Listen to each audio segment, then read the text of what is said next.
இங்க ஒருத்தனுக்கு வந்த வாழ்வை பாருங்க.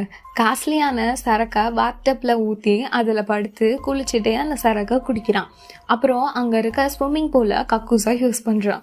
அப்புறம் சூப்பர் மார்க்கெட்டுக்குள்ளே போய் இருக்க ஸ்நாக்ஸ் அண்ட் ட்ரிங்க்ஸ் எல்லாம் கொண்டு வந்து ஓவர் நைட்டில் சாப்பிட்டு வீட்டையே குப்பை காடாக மாற்றி வச்சுருக்கான். நெக்ஸ்ட் என்டர்டைன்மெண்ட்க்கு என்னடா பண்ணலான்னு பார்க்குறப்போ வீட்டுக்குள்ளே இருக்க பொருள் அப்புறம் ரோட்டில் இருக்க காரெல்லாம் உடைச்சி எரிச்சு நாசம் பண்ணுறான். இவனை கேள்வி கேட்க யாரும் இல்லையான்னு நீங்கள் நினைக்கலாம். ஆனால் அதுதான் உண்மை. இவன் தான் கடைசி மனுஷன். இந்த உலகத்தில் லாஸ்ட் இயர் வந்த வைரஸில் எல்லோரும் செத்துடுறாங்க. இவனும் ஒரு பிளேஸ்க்கும் போய் அங்கே மனுஷங்க இருக்காங்களான்னு பார்த்துட்டு தான் இருப்பான். ஆனால் யாரும் இருக்க மாட்டாங்க. இப்போ இவனுக்கு பர்த்டே வருது. இவன் இப்போது ரொம்பவே பீப்புளை மிஸ் பண்ணுறான். தனிமையில் பால்ஸ்க்கெல்லாம் ஃபேஸ் ட்ரா பண்ணி அதுங்க கூட பேசுகிறான். இதெல்லாம் விட ஒரு படி மேலே போய் இப்போ ஒரு லேடி பொம்மை கிட்ட தப்பாக நடந்துக்க பார்க்குறான். அந்த பொம்மையோட கையும் உடைஞ்சு வருது. என்னடா வாழ்க்கை இதுன்னு புலம்பிட்டு இருக்கான்.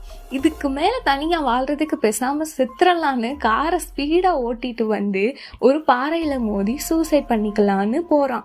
அப்போ தூரத்துல நெருப்பு புகை வர்றதை பார்த்து நம்மளை தவிர வேற யாரும் இருக்காங்கன்னு புரிஞ்சுக்கிறான்.